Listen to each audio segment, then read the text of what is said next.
Okay, let's go over parallel, yes, and perpendicular lines. Okay, so a rule for parallel lines, let's say we have some equation. Oh, I don't know, let's write it as, we'll call it equation y1. Okay, and this is equation y2. For the two equations to be parallel, their slopes, so m1 and m2, have to be equal to each other. Okay, so if the slope in one of them is, say the slope in y1 is 3, then the slope in y2 must be 3. Otherwise, they're not parallel lines. Okay, for them to be perpendicular, well, let's talk about it again. Let's say, oh, I have equation y1 and y2. In order for the two of them to be perpendicular, the slope in y1, so we'll call it m1, must be a negative reciprocal. So that means we flipped it as a fraction, because technically this is m over 1, right? So I flip it, becomes 1 over m, and I make it negative if it was positive, or I make it positive if it was negative. Okay, so that's kind of like a quick rule in being able to tell algebraically. So let's say I write something out. Oh, I don't know.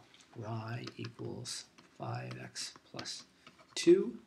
Y equals 5x minus 5. Are these two parallel or perpendicular? And we probably have to define what our m's are. Perpendicular. Okay, let's define what the m is. What is the m in the first equation? Plus 2. That's actually our b. So let's write y equals mx plus b. Okay, so which is our m? 5. That's right. And what is our m in our second one? 5. Okay, so according to our rule, are we perpendicular or parallel? Parallel. Yeah, we're parallel because this one is 5 and this one is 5. In other words, they're the same, right? 5 is equal to 5. And we can quickly graph this. Let's see if I can get Desmos. Oh, good, I have it up already. Like we said, y equals 5x plus 2, and y equals 5x, I think we said minus 5, right? So on Desmos, they instantly put them up, and you'll notice these two lines will never touch. We zoom in, and they're the same slopes, they'll never touch. But let's say we had to graph it ourselves, okay? Desmos is nice and it does that, but maybe I gotta graph this on my own test. So let's bring up a kind of a graph here.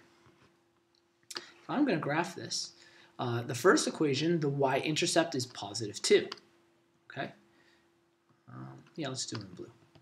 Y-intercept is positive 2. And the slope is, m is equal to 5 over 1. So that's my rise over my run, right? So my rise is positive 5. So I go up 1, 2, 3, 4, 5, and my run is 1.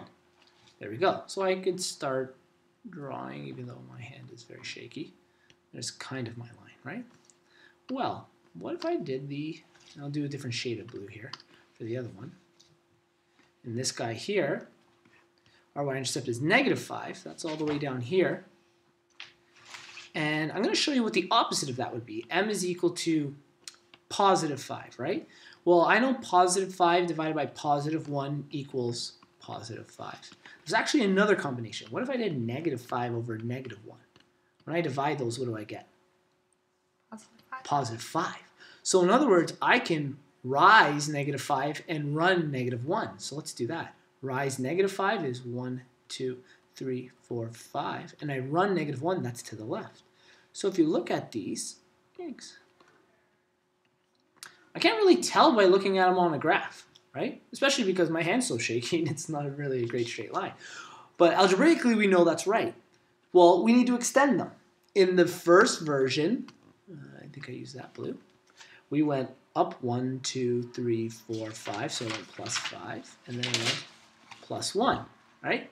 Well, I need to do the reverse of that. Okay, so let's go 1, 2, 3, 4, 5, that's down here, and left 1.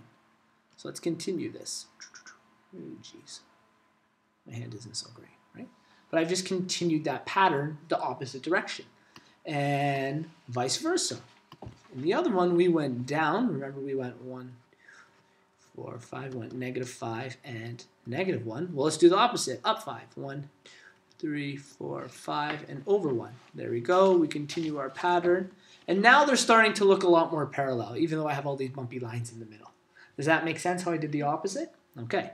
Now let's say I'm given two other equations. Well, maybe we'll do them in red.